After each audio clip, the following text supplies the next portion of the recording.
حضرت مجدد الف ثانی رحمہم اللہ: احسان ہر جگہ بہتر ہے لیکن ہمسائے کے ساتھ بہترین ہے۔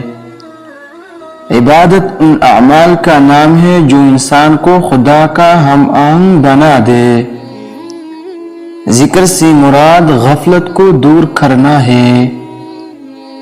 مومن ہو یا کافر کسی کی دل آزاری نہ کرو، اس لیے کہ کفر کے بعد یہی سب سے بڑا گناہ ہے۔ آخرت کا کام آج کر، دنیا کا کام کل پر چھوڑ دے۔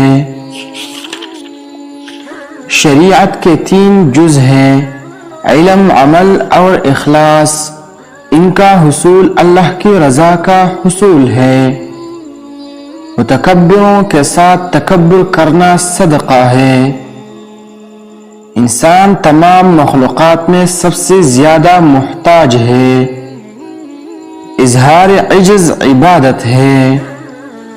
نرم خو اور متواضع کے لیے جہنم حرام ہے۔ اگر آپ کو ہماری یوٹیوب چینل کی ویڈیوز اچھی لگتی ہیں تو مزید ویڈیوز کے لیے ہمارا یوٹیوب چینل سبسکرائب کیجیے۔ جزاکم اللہ۔